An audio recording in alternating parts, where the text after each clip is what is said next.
Communicators.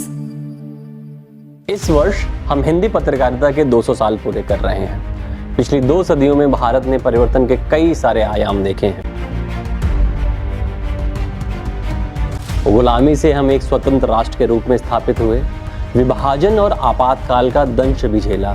साथ ही साथ 21वीं सदी के विश्व में हमने अंतरिक्ष तक विकास की यात्रा पूरी की है। 3, 2, 1, ignition and lift और एक छोटा सा संदेश मेरे प्यारे देशवासियों के लिए। आपके प्यार और आशीर्वाद से सुरक्षित मैं इंटरनेशनल स्पेस स्टेशन पे पहुंच चुका हूँ। पत्रकारिता न सिर्फ इस यात्रा की साक्षी रही है, बल्कि एक पथ प्रदर्शक के रूप में भी उसने समाज को सही राह दिखाने का काम किया है। किसी मीडिया संस्थान में संपादक वह शक्ति है जो न सिर्फ खबरों के प्रवाह को नियंत्रित करता है, बल्कि अखबार और मालिकान के बीच सेतु का भी काम करता है। नमस्कार, स्वागत है आप सभी का संपादक से संवाद के दूसरे अंक में। आज हमारे साथ में मौजूद हैं अमर उजाला के राज्य संपादक श्री विजय त्रिपाठी जी, जो पिछले 35 वर्षों से पत्रकारिता के क्षेत्र में सक्रिय हैं। सर नमस्कार। नमस्कार। आपका बहुत बहुत स्वागत है हमारे इस पॉडकास्ट में। आपसे मेरा जो पहला सवाल है वो आपके करियर को लेके है कि आखिर ऐसा कौन सा समय था जब आपने ये चूज किया कि नहीं, मुझे पत्रकारिता के ही क्षेत्र में जाना है। क्योंकि मुझे लगता है कि शायद वो लगभग 30-35 साल पहले की बात रही होगी, और जब आप एक विद्यार्थी रहे होंगे 12वीं के बाद में या ग्रेजुएशन के बाद में, तो ऐसा कौन सा मूवमेंट आया जब आपने ये सोचा कि नहीं, मुझे अब एक मीडिया कर्मी के तौर पर ही अपने ये जो व्यावसायिक जीवन है उसको शुरू करना है। दरअसल जब हम लोग पढ़ाई लिखाई करते थे, लोअर मिडिल क्लास फैमिली को बिलोंग करता था, उस समय कुछ करियर गाइडेंस या कुछ सोचने जैसा नहीं होता था। बस पढ़ रहे हैं, कुछ ना कुछ बनना है, नौकरी करना है, ऐसा दौर था। कहीं न तो उसमें फैमिली का कोई रोल इन्वॉल्वमेंट होता था और न खुद की इतनी समझ डेवलप हो पाती थी कि क्या बनना है, डॉक्टर बनना है, इंजीनियर बनना। बन जाते थे कुछ। हाँ। बस ये था कि पढ़ने लिखने का शौक था मुझे। जी। बचपन से ही बहुत शौक। छोटा था तो कॉमिक्स, चित्रकथाएं, अमर चित्रकथा और चंपक, नंदन, चंदा मामा, पढ़ने का शौक। जी। तो कॉमिक्स वगैरह ये सब पढ़ता था। थोड़ा सा बड़ा हुआ तो जो बाल साहित्य आता था वो पढ़ने लगा, मैगजीन पढ़ने लगा। जी। पढ़ने का शौक रहा, पढ़ाई के साथ साथ पढ़ाई भी चलती रही और पढ़ने का, कभी वो आगे, कभी ये आगे, कभी शौक आगे, कभी वो जरूरत आ गई, ये चलता रहता था। एग्जाम हुए तो पढ़ाई आगे हो गई। जी। बाकी समय ये सब जो शौक थे वो आगे थे। पढ़ाई का शौक था तो पढ़ते पढ़ते फिर धीरे धीरे, जाहिर सी बात है, जब पढ़ते हैं तो अभिव्यक्त करने की एक छटपटाहट होती है कि हम पढ़ तो रहे हैं, फिर लगता है कुछ लिखें भी। तो कलम चल पड़ी। तो लिखने जब लगे तो जब कुछ लिखा जाता है तो एक इच्छा पैदा होती कहीं प्रकाशित भी हो, कुछ छपे भी। तो लिखते लिखते संपादक के नाम पत्र लिखने लगा। अच्छा। और अब तो कॉलम अखबारों में बचा नहीं। एक दौर था कि वो बिल्कुल बहुत चर्चित कॉलम हुआ करता था, संपादक के नाम पत्र। अलग अलग जगहों पर अलग अलग उसके नाम हुआ करते थे। जो जनसत्ता का मुझे ध्यान है कि चौपाल के नाम था। से। और काफी बड़ा हिस्सा होता था चौपाल, जो पाठकों के पत्र होते थे संपादक के नाम प्रकाशित होते थे, लगभग आधे पन्ने पे। हाँ, वो आधे संपादकीय पेज पर हुआ करता था। और बहुत सारे इसी कॉलम ने बहुत सारे पत्रकार भी पैदा किए। एक छोटा सा पत्रकार मैं भी बन पाया, लेकिन उस कॉलम ने बहुत लिखने की लोगों की आदत डाली और उसमें छपने पर लोग पत्र से और बड़ा उनका लेखन आकार लेता गया। तो उसमें से मैंने देखा कि जनसत्ता जैसे अखबारों में संपादक के नाम पत्र लिखने वाले बाद में बड़े अच्छे पत्रकार बने वो। जी हाँ। तो वो लिखने की आदत थी तो थोड़ा सा लिखने लगा तो छपने लगा।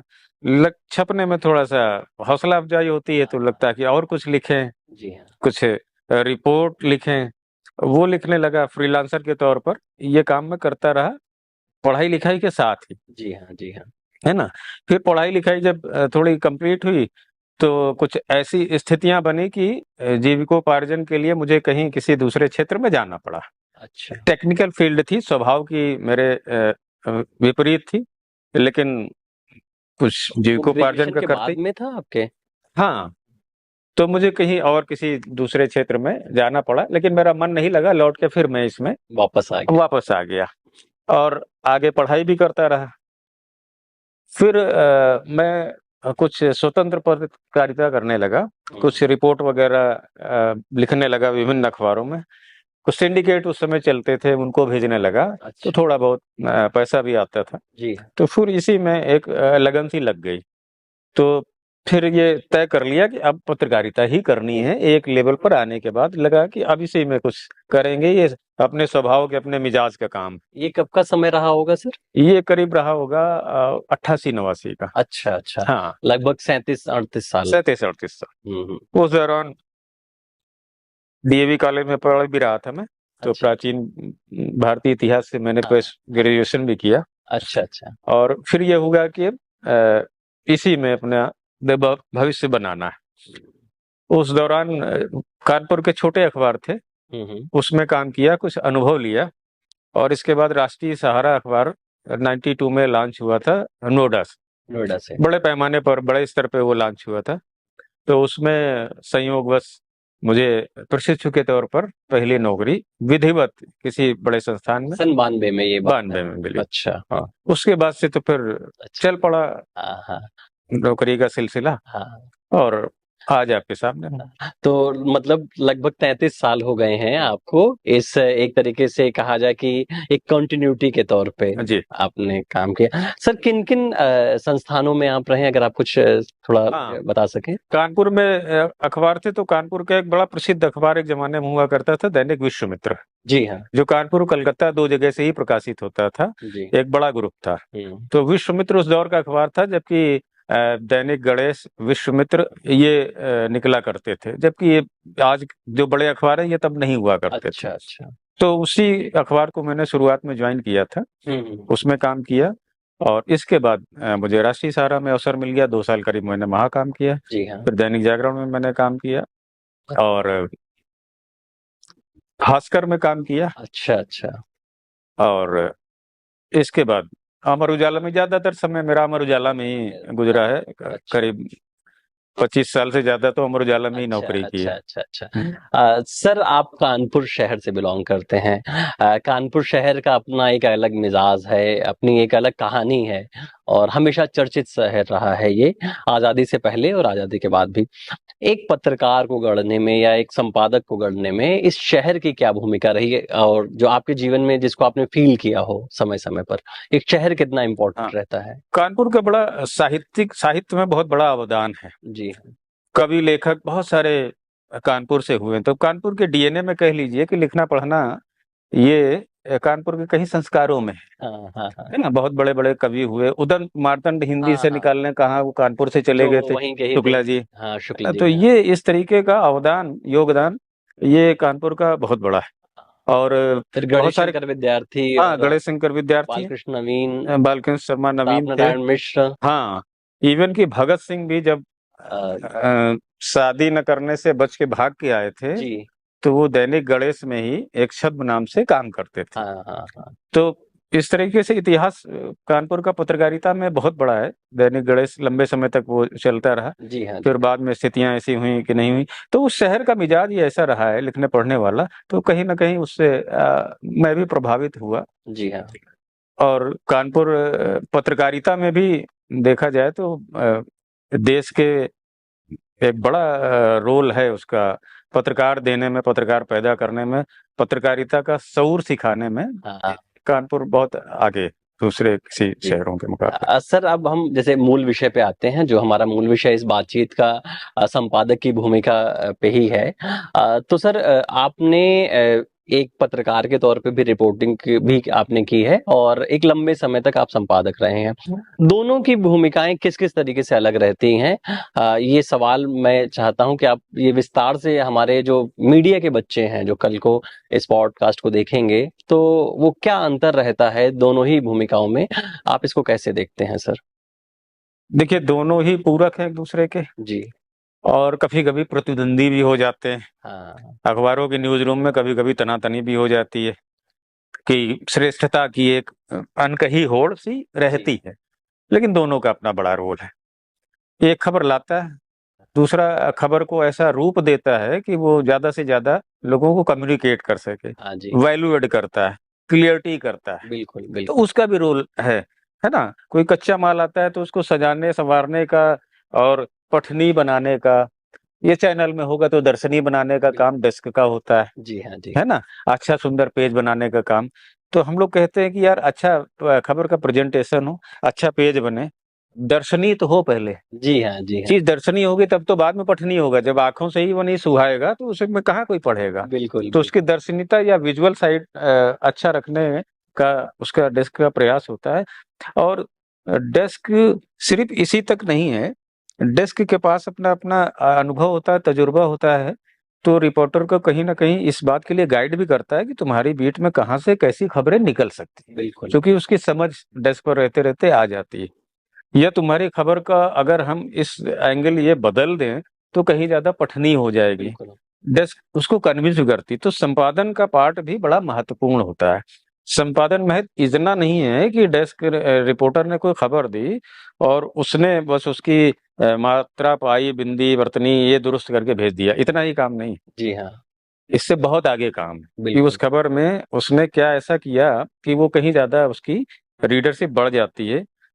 उसमें वैल्यू ऐड क्या कर दिया उसने, गुणवत्ता उसकी क्या बढ़ा दी, ये डेस्क का मेन रोल होता है।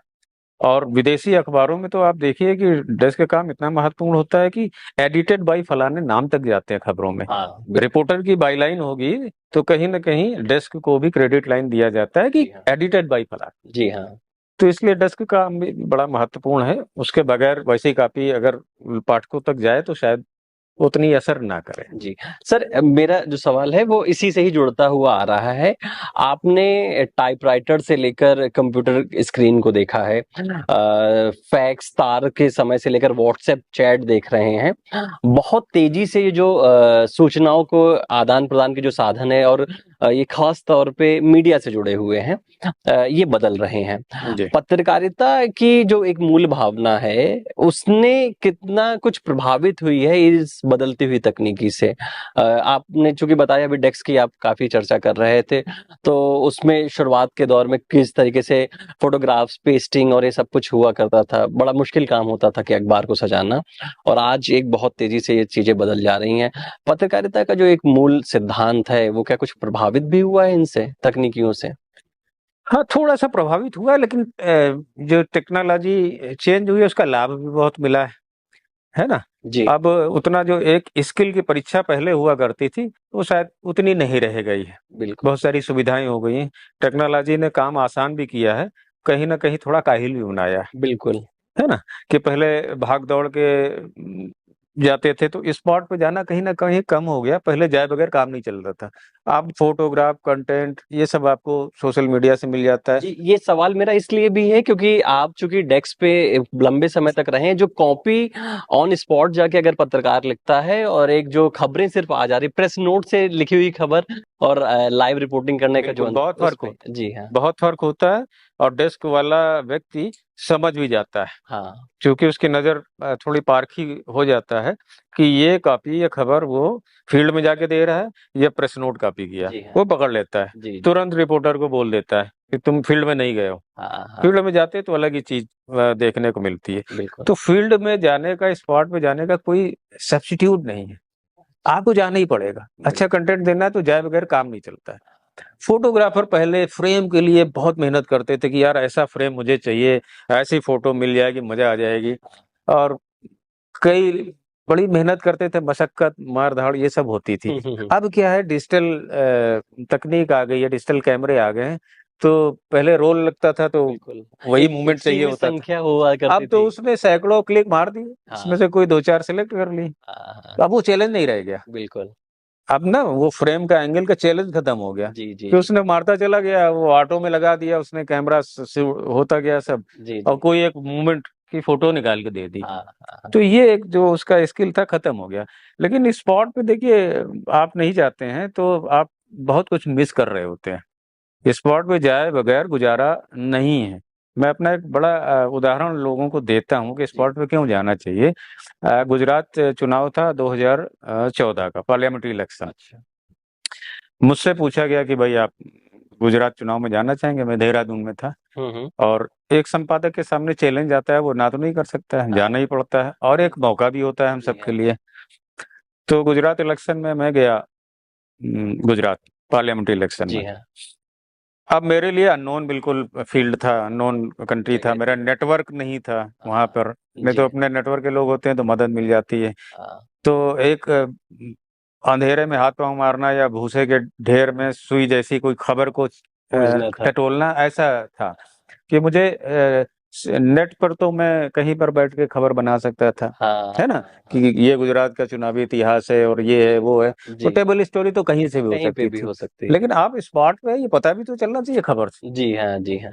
कई लोग रिपोर्टर बोलते हैं कि नहीं साहब स्पॉट पे गया था, तो मैं ये कहता हूँ यार तुम स्पॉट पे गए थे, खबर प्रेस नोट जैसी है तो लानत है तुम्हारे स्पॉट पे जाने पे। स्पॉट पे गए थे तो खबर में स्पॉट बोलना चाहिए बोलना कि चाहिए। हाँ ये मौके से लिखी हुई खबर है।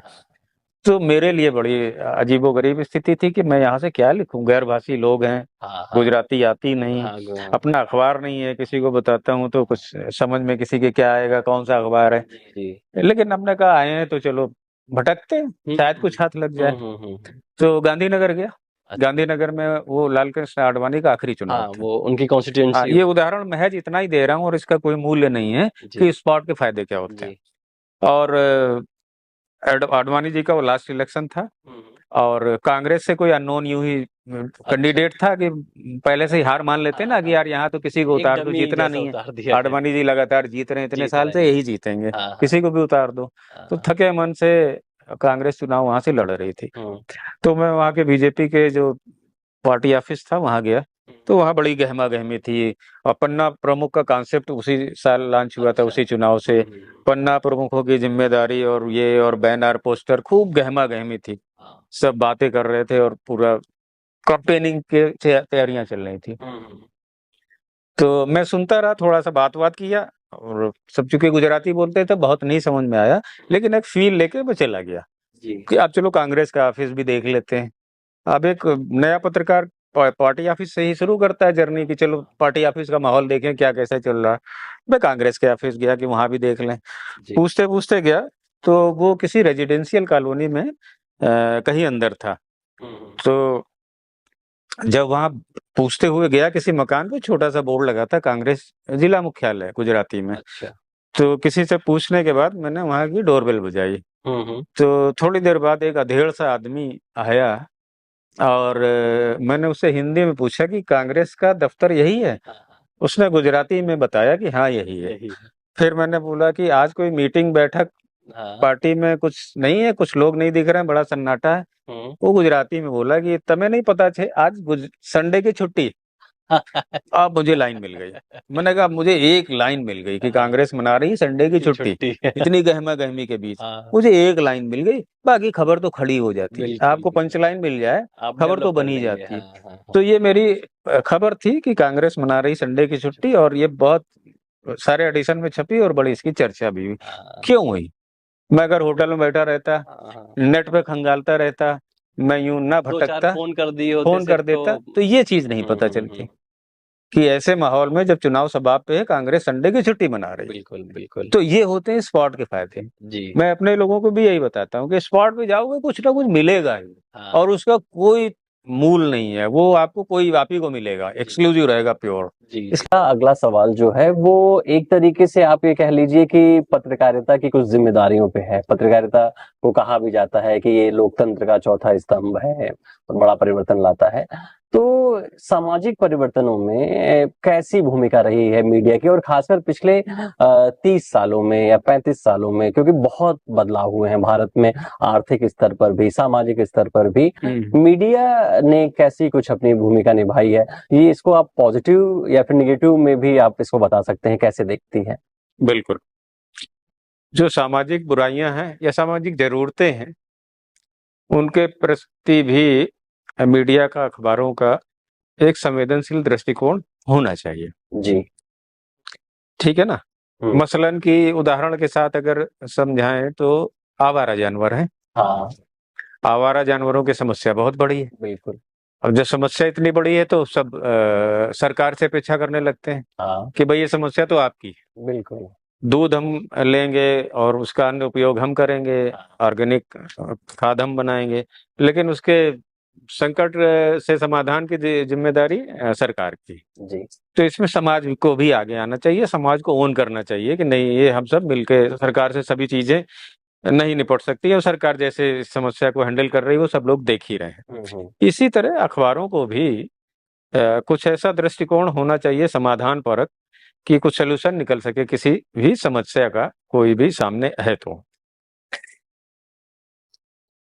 अब जैसे कि क्या होता है कि हम लोग कोई अभियान चलाते हैं तो ये बात होती है, पहले से रिपोर्टर को कहते हैं कि भाई इसका इम्पैक्ट आना चाहिए, जैसे आप समस्या को उठा रहे हो तो समाधान आना चाहिए, इम्पैक्ट आना चाहिए।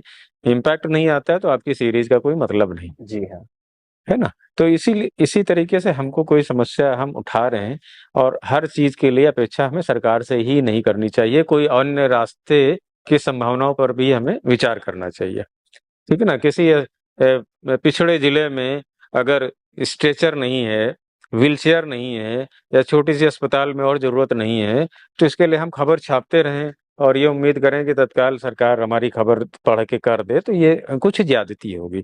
अब इसके लिए हम ये कर सकते हैं कि भाई वहां पर कोई समाज सेवी है, संगठन है, कुछ सामाजिक, कुछ चैरिटी करने वाले हैं, कुछ सीएसआर रखने वाले कंपनीज हैं, तो क्यों ना हम उन तक अप्रोच करें, उनको मोटिवेट करें कि भाई इस अस्पताल की ऐसी जरूरत है, आप अपने संसाधन तक कर सकते हैं, है ना। तो ऐसे भी एक रास्ता निकल सकता है, यही नहीं सिर्फ। कभी ऐसा रहा कि आप लोगों ने अपनी तरफ से कोई ऐसा अभियान, चूंकि आप अभी इसकी चर्चा कर रहे थे सामाजिक भूमिका की, हाँ। तो आप लोगों ने क्या कभी कुछ ऐसा कोई अभियान शुरू किया हो या फिर किसी अखबार ने शुरू किया हो, आपके ध्यान में आ रहा हो, जिससे कोई इस तरीके से समाज में बदलाव लाया हो, कोई एक बड़ी समस्या रही हो उस जिले से संबंधित या फिर उस क्षेत्र के संबंधित? प्रयास रहता है ऐसा कि हम कुछ इसी तरह का काम करें, सिर्फ अखबार निकालने से अतिरिक्त कुछ काम करें।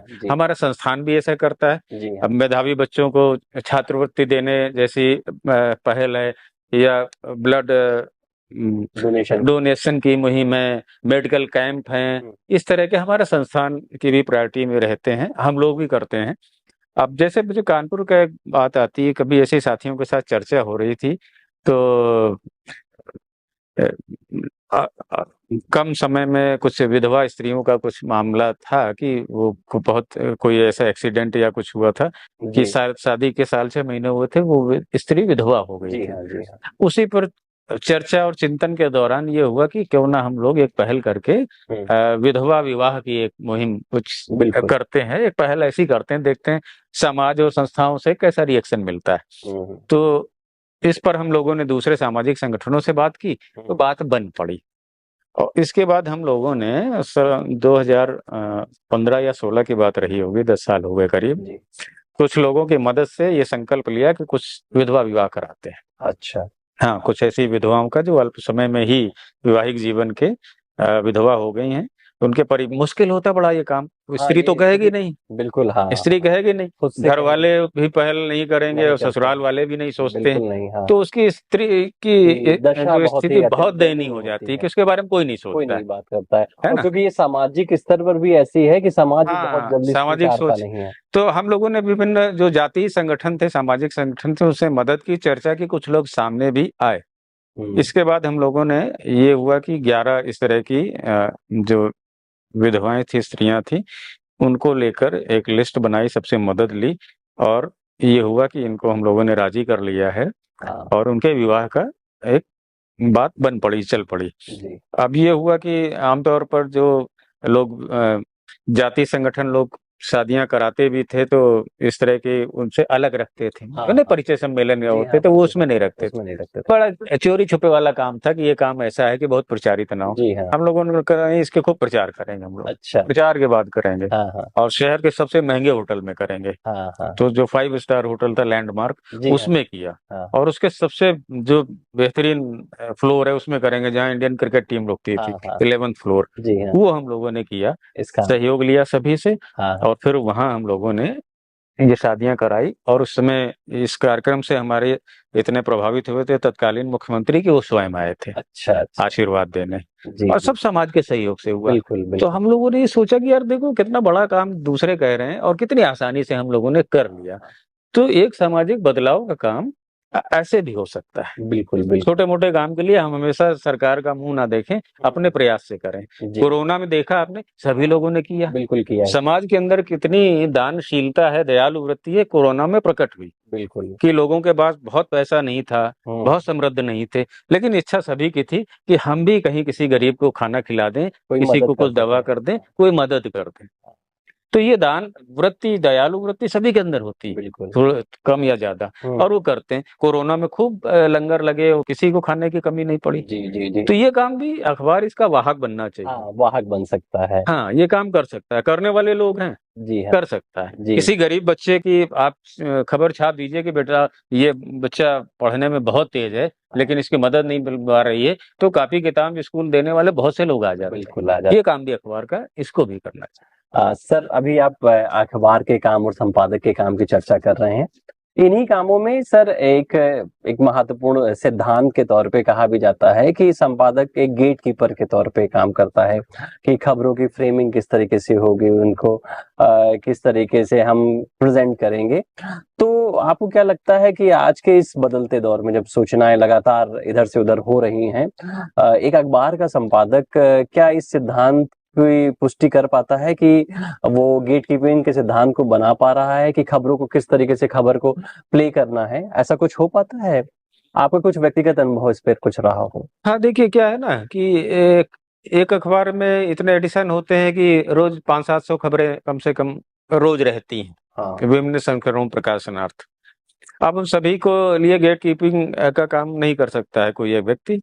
तो वो ऐसे-ऐसे पार्ट सबके डिसाइड कर दिए गए हैं कि किसकी कहाँ किस हद तक ज़िम्मेदारी। जी हाँ, उस लेवल के लोग बैठे हुए गेट कीपिंग का काम करते हैं, देखते हैं, और जो प्रमुख, विवादित, संवेदनशील, महत्वपूर्ण खबरें होती हैं, वो अलग-अलग स्टेज के सीनियर्स से गुजरती हुई एडिटर तक आती। अच्छा। नहीं तो अलग-अलग चरणों पर इतने ज़िम्मेदार लोग बैठे हैं कि वो खबर को देखकर और उसको तय कर लेते हैं कि कितना छापना, कैसे छापना, कब छापना हाँ, है ना? तो संपादक तक कुछ ही चीज़ें आ पाती हैं जो महत्वपूर्ण चीज़ें होती हैं, जी जिन हाँ, पर लगता है उसका दखल ज़रूरी है, दखल ज़रूरी। वहाँ किया जाता है, बाकी अन्य लोग अपना भूमिका निभाते हैं। एडिशन इंचार्ज होते हैं, पूरी हायरार्की होती है, जी, उसी जी। हिसाब से अलग-अलग चरणों पे अलग-अलग ज़िम्मेदार लोग अपनी भूमिका का निर्वाह करते जी। हैं। सर चूँकि तकनीकी बहुत बदल रही है और एक नई तकनीकी आ चुकी है इस समय पूरे विश्व में, एआई और चैट जीपीटी। मुझे लगता है कि जो कंटेंट का जो क्षेत्र है वो इससे सबसे ज़्यादा प्रभावित हो रहा है, मीडिया का जो क्षेत्र है वो सबसे ज़्यादा प्रभावित हो रहा है। आपका एक पत्रकार, एक अमर उजाला का एक पत्रकार, एक चैट जीपीटी के पत्रकार के सामने या फिर एआई तकनीकी से लैस पत्रकार के सामने कैसे टिक पाएगा? वो तो तुरंत खबरें बना रहा है, कैसे टिक पाएगा? आप क्या चुनौतियाँ इस चीज़ को देख रहे हैं, जो सच में मुझे लगता है कई बार संकट की स्थिति तो नहीं पैदा कर रहा है? ये भी एक तकनीक का एक एडवांस फेज़ है, और तकनीक आती रही है इस क्षेत्र में भी समय से। आप देखिए कभी कंप्यूटर का जो नहीं स्वीकारे हम लोगों की जो शुरुआती पीढ़ी थी, जी हाँ, कि ना कागज़ और कलम वाली बात तो इससे आ ही नहीं 90, सकती। 92, 95 हाँ, कि कंप्यूटर रखे रहते थे, लेकिन उस्ताद लोग हमारे नहीं छूते थे जी, कि नहीं, कागज़ और कलम तारतम्य और तादाद में तो इसी से है, इसी से हाँ, गुज़ारा होगा, इसी से हो सकता है। जी, जी, जी। इसकी आवश्यकता नहीं है। हाँ, हाँ, लेकिन बाद में वो भी स्वीकारे, जी, और अब ऐसी स्थिति है कि पेनलेस, पेपरलेस जैसी स्थिति है। तो तकनीक आती रही, आगे भी आएगी, लेकिन तकनीक कभी ओवर पावर नहीं कर पाएगी, जहाँ तक मुझे ऐसा लगता है ना? अब गूगल ट्रांसलेशन का फीचर आने से ट्रांसलेशन का काम कहीं नहीं खत्म हुआ है। वो तो पहले ही जैसा चल रहा है। जी, वो भाव नहीं ला सकता है ना? जी, अब एआई है तो उसके आर्टिफिशियल इंटेलिजेंस उसके नाम के आगे आर्टिफिशियल है, हाँ, तो एक्चुअल तो नहीं हो पाएगी, जी, जी, जी, है ना? तो वो कहीं न कहीं मदद में चीज़ें आएँगी, जो बुद्धि है तो उसकी कृत्रिम बुद्धि से काम नहीं चलने वाला है ना? जो चीज़ें आप ओरिजिनली सोच सकते हैं, जी, वो तकनीक से कभी नहीं आ पाएगी, नहीं आ वो पाए। फ़र्क रहेगा ही। आपका जो विज़न होगा, आप ही ने तो उसको तैयार किया ना, जी, तो जी, बुद्धि से तो आप ही तैयार हुई है।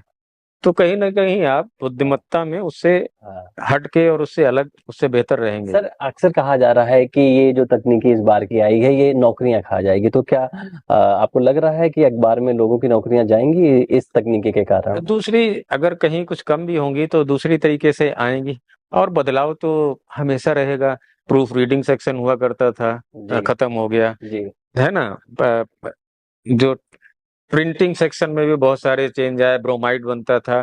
तो तकनीकी का अपग्रेडेशन जब होगा, तो कुछ नौकरियाँ कम होंगी, तो कुछ बढ़ेंगी, कहीं मौके भी पैदा होंगे। जी तो हाँ। ये हर इंडस्ट्री के साथ ये रहता ही है। रोबोट ऑटो के प्लांट में कई जगह रोबोट भी काम कर जी रहे हाँ। हैं, जी हाँ। लेकिन ऐसा संकट नहीं है कि उसको एक्कोमोडेट ना किया जा सके। अच्छा। वो चीज़ भी रहेगी और ये भी वो चलती रहेगी। जी। सर एक अक्सर बात कही जाती है टीवी के क्षेत्र में टीआरपी का शोर बहुत सुनने को मिलता है और कहा भी जाता है कि टीआरपी के नाम पर कुछ भी चल रहा है। एक अखबार का जो संपादक है, जाहिर से बात है कि सर्कुलेशन का कहीं न कहीं कुछ ये बात रहती होंगी। तो क्या एक सामान्य तौर पे अगर मैं ये सवाल पूछूँ कि क्या एक संपादक को क्या उन्हीं बातों से भी दो-चार होना पड़ता है जैसे टीआरपी की कहानी है कि सर्कुलेशन को बढ़ाने को लेकर वो किसी भी तरीके की खबरों को छाप रहा है? और आपने अब तक अपने जीवन में मुझे लग रहा है कि लगभग डेढ़ 2 दशक हो रहे हैं संपादक के तौर पे आपको। आपने क्या कभी कुछ ऐसा फ़ील किया है कि सर्कुलेशन की ऐसी कोई एक दबाव आपके पास में आया हो? देखिए, टीआरपी जो चैनलों की होड़ का एक पैमाना है, अखबारों में ऐसा इस तरीके की होड़ नहीं दिखती है। टीआरपी की होड़ में कई चैनल ऊट-पटांग काम या कहें हरकतें कर जाते हैं, जिसमें उनकी फ़जीहत भी होती है, लेकिन वो मजबूर भी हैं शायद ऐसा करने के लिए। अखबार के लिए सबसे ऊपर जो चीज़ होती है, उसकी साख होती है। जी, साख, और उसको बनाने में सालों-साल लग जाते हैं, और बिल्कुल। गवानों में तो एक गलत फैसला साख चली जाती है। साख और विश्वसनीयता ही हमारे लिए सबसे बड़ी चीज़ होती है। जी हाँ, उसके लिए हम क्या होता है ना कि कई खबरें छोड़ भी देते हैं, बिल्कुल। है ना? कि नहीं, साख हमारी बनी रहे, इससे कहीं गलत निर्णय ना हो जाए, गलत खबर प्रकाशित ना हो जाए, इसलिए इसको नहीं छापते हैं कि जी। कहीं 1% भी अगर हमें शक है, तो नहीं छापते हैं। साख हमारी सबसे ऊपर। हुँ, टीवी चैनल इतना गंभीरता नहीं दिखा पाते हैं, या कहें कि शैशव काल है उनका अभी। ताज़ा उदाहरण आप देखें कि भारत-पाकिस्तान के बीच संघर्ष जो चल रहा था, जी। तो टीवी चैनलों पे जो खबरें चलती थीं, हुँ, हुँ, हुँ। उनसे हम लोग भी प्रभावित होते थे। भई, बिल प्राथमिक सूचना हाँ, वही देता था, ज़ाहिर-सी बात है हाँ।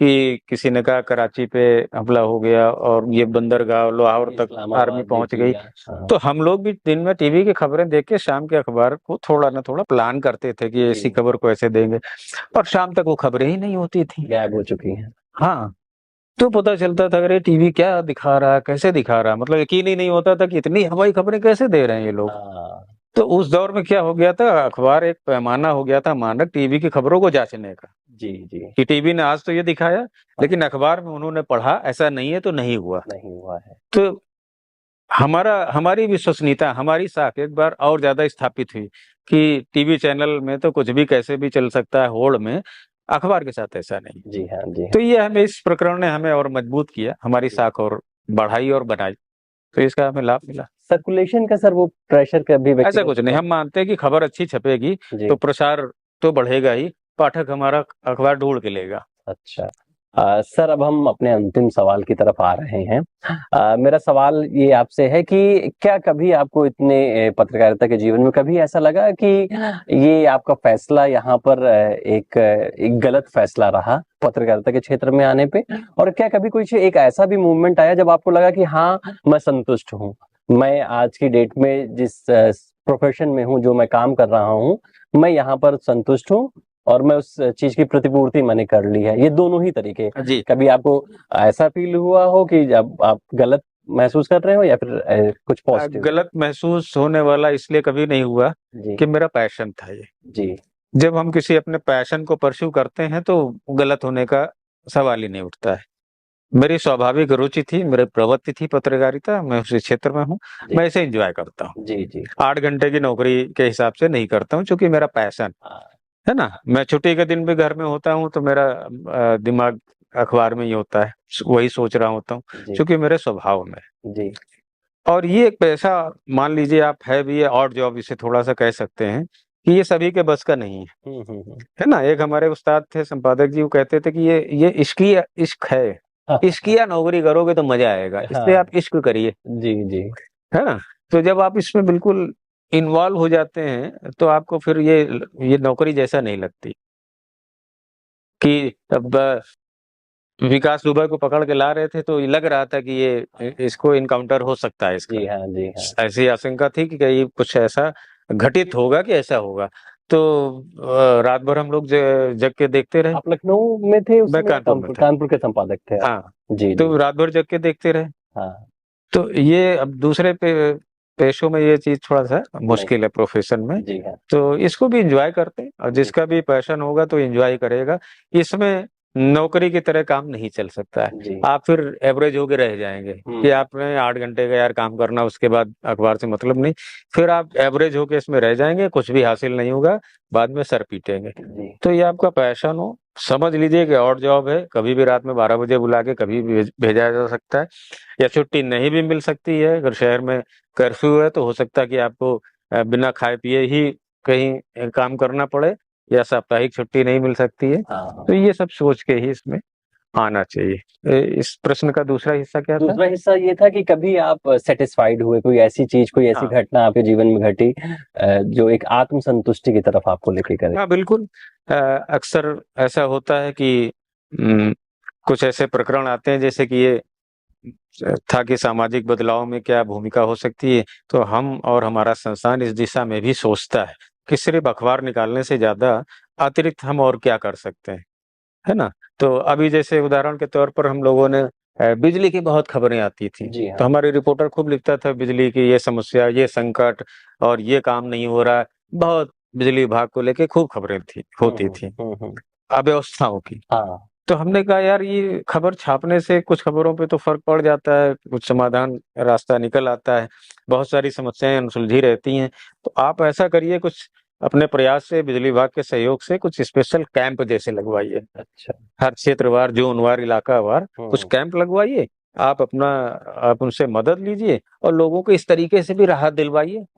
सिर्फ खबर छापने भर से हाँ। अगर नहीं मिल पा रही हो, जी हाँ। तो उन्होंने कहा ठीक है, करते हैं। बिजली विभाग से बात की, वो भी सहमत हो गए कि ठीक है भाई, हम कैंप लगाते हैं, लोगों की समस्याएँ करेंगे। जी उसमें से कई ऐसे लोग आए मेरे पास मिठाई लेके कि हाँ। साहब 25 साल से हम दौड़ रहे थे, अच्छा। और इतना पैसा, इतनी रिश्वत भी दे रहे थे, काम नहीं हो रहा था। हाँ आपके कैंप में एक पैसा खर्च किए बगैर काम हो गया, तो ये मुँह मीठा कराने आए। हाँ। तो बड़ी खुशी होती जी है, लगता है कि धन्य हो गया हमारा काम, जी जी जी जी। है ना? ये लगता है कि हमने कुछ किया। कुछ किया, खबर छापने से अतिरिक्त कुछ हुआ। जी हाँ जी हाँ। तो ये चीज़ बड़ी खुशी देती है, अच्छा। जो और किसी काम से नहीं मिलती। बिल्कुल बिल्कुल। अनुभव की जहाँ तक बात करें ना, पत्रकारी जीवन में कभी-कभी कुछ ऐसे रोचक प्रकरण अनुभव होते हैं, जो आपकी सीवी कह लीजिए मजबूत करते जी। हैं, या कि जो बाद में चल के लोग आपके किस्से पूछे, अच्छा हाँ उस समय बिल्कुल। थे, हाँ अच्छा आपने इंदिरा गांधी की हत्या कवर की, जी। आपने राजीव गांधी की हत्या की। तो मैं उत्तराखंड में था, तो वो जल प्रलय वाला जो था, जो वो केदारनाथ वाला था। 2013 में केदारनाथ केदार। आपदा हुई थी, जी हाँ। तो उसको मैंने देखा, कवर किया था, जी महीनों तक वो चला था। जी। तो मेरे पत्रकारी जीवन का एक बड़ा, आप कह लीजिए कि हाँ हाँ। प्रकरण जो था अब जी तक हाँ। के जीवन का, जी वो सबसे बड़ा था कि मैंने उसको देखा, कवर किया, और पूरे अपने ऑर्गेनाइजेशन के सभी जगह के अखबारों को हमने एक अच्छा कंटेंट दिया। कैसा कुछ रहा वो, मतलब एक उसका आपने आभास नहीं था कुछ, पहली जब बार कुछ ऐसा इस तरीके से रहा हाँ, उसका कुछ एहसास नहीं हो पाया था, जी क्योंकि पहाड़ों पर अक्सर बारिश होती थी और संपर्क कट जाता था, जी और एक विभागीय एडवाइजरी जारी होती थी कि कृपया पहाड़ की यात्रा ना करें, खतरा है। जी हाँ। उस दिन भी ऐसे ही कुछ हुआ, हम्म। कि बस एक एडवाइजरी आई थी कि बहुत तेज बारिश की संभावना है, हाँ पहाड़ पर ना जाएं, हाँ और लैंडस्लाइड वगैरह ये सब हो सकता है। जी तो और बारिश जब ज़्यादा होती थी, तो हम लोग का ये संचार जो संपर्क है, पूरी तरह रिपोर्टर से कट जाता था, जाता था। तो पता नहीं चल पाता था। वैसे ही उस दिन भी हुआ कि सबसे नेटवर्क कट गया, और किसी से कुछ सूचना नहीं मिल पा रही थी। तो एक दिन हो गया, फिर दूसरे दिन वही स्थिति थी, तो हम लोगों का माथा ठन गया, आपकी लोकल रिपोर्टर से बात नहीं हो बात पा रही नहीं हो थी? पा रही थी। हाँ तो अब दूसरे दिन क्या हुआ कि रात में जेसीबी एक उधर मंदाकिनी नदी से ऊपर से केदारनाथ से आती है, इधर आती हुई पता चला नीचे जब वो पहुंची ऋषिकेश में, वहां से जेसीबी एक बहते हुए पानी में आई, अच्छा, जेसीबी बहते हुए। बहते हुए। तो लगा यार इसका मतलब कुछ बड़ा हुआ है कि इतनी बड़ी मशीन बह के आ रही है, किसी से कोई संपर्क नहीं हो रहा, कोई सरकारी भी उस तरीके के प्रयास नहीं थे जानने का कि वहाँ क्या कैसे हुआ। तब पता चला कि वहां तो बहुत बड़ी आपदा आई है और आसपास के इलाके पूरे बह गए, जलमग्न हो गए, डूब गए। ये बहुत बाद में पता चला। फिर कोई हेलीकॉप्टर से सरकारी अधिकारी गया, वो राउंड लेके आया है। नहीं तो हम लोग यही मान के चल रहे थे कि ठीक है बारिश वारिश हो रही, संपर्क नहीं है, बाकी यात्रा चल रही होगी। अच्छा। तब पता चला कि कितनी बड़ी आपदा है, जब वो सरकारी अधिकारी हेलीकॉप्टर से एक शॉर्टी मार के और देख के आया कि यहाँ कितनी बड़ी आपदा है। उसको हम लोगों ने 2-2.5 महीने तक कवर किया, क्योंकि लंबी आपदा चली थी। तो वो एक अनुभव मेरा बिल्कुल डिफरेंट है अपने पत्रकारी जीवन में। और उसमें फिर हम लोगों ने वही काम किया कि भाई अब इन लोगों की मदद की जाए। तो हम लोगों ने उसमें खबरें वबरें छापी और जो भी विपन्न और विस्थापित लोग थे उनकी मदद के लिए। और मुझे आश्चर्य हुआ कि हमारे अखबार की खबर पढ़ के लोग राजस्थान से, गुजरात से ट्रकों राहत सामग्री लेके आते थे। और बस उनको इतना पता था कि अमर उजाला ऑफिस चले जाना लेके। अच्छा। और वो हमारे ऑफिस में ही आके खड़े हो जाते थे कि भाई ये राहत सामग्री लेके आए, ले लीजिए। ये था हमारे लोगों का भरोसा कि इनको दे दो। हम फिर उनको सरकारी जो राहत केंद्र थे वहां भेजते थे। लेकिन वो अमर उजाला पता लेके आते थे, कहीं से भी कोई चलता था वो अमर उजाला पे ट्रक आके खड़ा हो जाता। तो वो अनुभव एक अलग किस्म का रहा। नहीं, मुझे लगता है कि पत्रकारिता के लिए या फिर एक अखबार के लिए एक बहुत बड़ा साइन है कि समाज आपसे सीधे संपर्क कर रहा है। हाँ जी। तो ये बहुत बड़ी एक हमारे लिए उपलब्धि होती है कि चलो हमारी साख। सर, जो नए पत्रकार आ रहे हैं और एक अंतिम संदेश के तौर पे इस पॉडकास्ट के, आप क्या कुछ कहना चाहते हैं जो इस क्षेत्र में आना चाहते हैं? क्या कुछ तैयारियां करें, कैसे आ सकते हैं, क्या कुछ कर सकते हैं? देखिए, जैसे मैंने पहले कहा कि पैशन हो तो इसमें आए, है ना। कि आप इस पेशे के लिए, आपको लगता है कि हम इस पेशे के लिए ही बने, फिर इसमें आइए। नहीं है ऐसा तो फिर, क्योंकि ये ऑड जॉब है, आपको इसमें काम के घंटे के हिसाब से नहीं चलता है ना। तो इसमें जो मैंने कहा कि इश्किया नौकरी करनी है तो उनके लिए ये है। और पहले स्थितियां ऐसी नहीं थी, अब बहुत अच्छी स्थिति है। आपके पास पोटेंशियल है तो आपको मार्केट में पैसा देने वाले बहुत से लोग हैं, है ना। हमारे पास नौकरी मांगने वाले खूब आते हैं, लेकिन हमें जिसे नौकरी पर रखना है हमें पता है फलाने अखबार में फलाना जो बंदा है उसको लाना है। जी। तो उसने अपनी ऐसी काम से मार्केट वैल्यू बना रखी है। जी। तो पैसे को लेकर सर कई बार कहा जाता है कि प्रिंट में पैसा नहीं है, क्या नहीं खूब है तो वेज वोट के हिसाब से पैसा देते हैं, पैसा खूब है। और ये हमारे ऊपर है कि हम कितना मार्केट से पैसा ले सकते हैं। अच्छा। पैसे देने वालों को कमी नहीं है। पैसे तो बहुत सारे ऑर्गेनाइजेशन लोगों ने छोड़ा और अपने बूते अपने खुद कंटेंट जनरेट करते हैं, विभिन्न माध्यमों से, सोशल मीडिया से, यूट्यूब से पैसे कमा रहे हैं। जी। पैसे कमाने, कंटेंट है आपके पास तो पैसे देने वाले बहुत हैं। काबिलियत पैदा करिए, हुनर है आपके अंदर तो पैसा भी है, सब कुछ है। आप अपने आप में स्वयं में एक ऑर्गेनाइजेशन हो सकते हैं। ऐसे भी लोग हैं हमारे सामने, उदाहरण के तौर पर। जी। किसी संस्थान में नहीं है, अलग होके कुछ कर रहे हैं, पैसा बरस रहा उनके ऊपर। तो इसमें मैं नए लोगों के लिए मेरा यही संदेश है कि इस पेशे में पढ़ाई लिखाई वाले लोग चाहिए। पढ़ना बहुत जरूरी होता है, पढ़ने से ही हमें बौद्धिक खुराक मिलती है ना। पढ़ते हैं तभी हमारी भाषा आती है, शैली आती है, हमारे पास शब्द आते हैं, वही हम उसको दे पाते हैं। इसलिए इस क्षेत्र में आए तो पढ़े लिखे खूब, इसी समझ के आए, आ गए और फिर नहीं तो बाद में बहुत सारे लोग एवरेज बन के रह जाते हैं तो कोई फायदा नहीं, फिर ग्रोथ नहीं हो पाती। जी। सर, बहुत बहुत शुक्रिया, आप हमारे इस कार्यक्रम में आए और आपने हमें समय दिया। बहुत बहुत धन्यवाद। मुझे भी बहुत अच्छा लगा बातचीत करके। Thank you.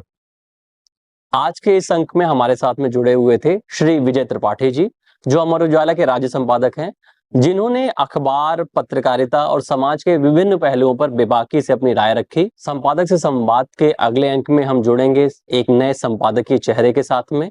तब तक जुड़े रहिए द कम्युनिकेटर से। जय हिंद, जय भारत।